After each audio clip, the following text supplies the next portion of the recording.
Curry was yummy. For all you fussy bastards out there that just eat plant, Sainsbury's calf actually ain't too sad for curry. It's a sweet potato curry, very nice. Anyway, uh, let's talk about groundworks next. So specifically the footings, so excavating the footings. Now, when your builder's doing this, we briefly spoke about it in a previous video about shoring. And just in this video, I just want to explain a little bit more about what that was. So, like we said before, you're digging your strip footings, dig down to your depth, and you start working backwards basically. So diggers over the hole, working backwards, and what's left is a nice straight-sided, flat-bottomed hole. At every metre or so, you want to put shoring in, and that is basically two perpendicular pieces of wood with two horizontal pieces of wood, wedging them apart basically, so pushing the sides out. And in the pictures you can see it's a little bit chaotic, busy site, lots of things going on, but you can see that the shoring every metre or so, and exactly how I said, sort of holding the sides, pushing outwards basically. You want to see that. You want to see that in all open trenches basically. At this sort of stage, domestic people's houses, this is fine. When you go commercial, then you start looking at steel structures and lots of weird and wonderful things. But at this level, this type of shoring, absolutely fine.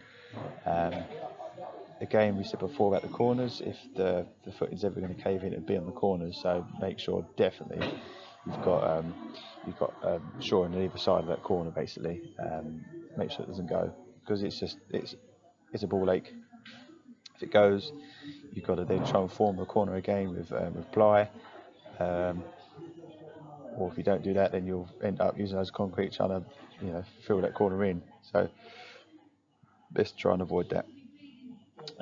If you notice in the picture as well that there's actually a foul run going through the footing, that becomes redundant. It gets broken out, and we get a new one put in the right side of the footing, because the existing's inside where the extension is going to go, so we get to move it to the outside. So any services that go through the footing, like say foul pipe, it needs to be bridged over. So you let it go through the footing, you do a footing either side of it, and then afterwards you do a lintel over the top, and then that's secure then basically.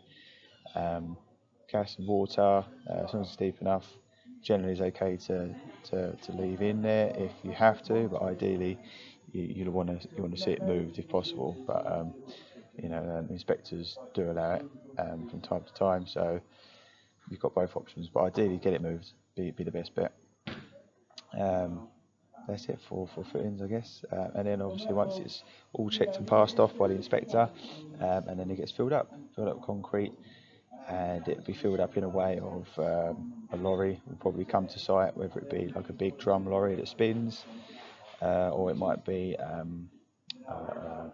like a normal looking haulage lorry with like a chute on the back, and that actually mixes it up on site. That's called a volumetric mixer lorry, and that mixes it up on site. So you have one that's either pre-made in the drum, or one that comes out and mixes it up on site, and they'll either pour it into another machine, which is like a pumps it from say the road to the back garden, or if the run's short enough, so if they haven't got far to go, the boys or contractors they might barrow it through, or if you're lucky enough, the lorry might be able to back up straight onto say one of the corner of the footings and just shoot it straight into the hole. So lots of different ways, and that's generally what you would see.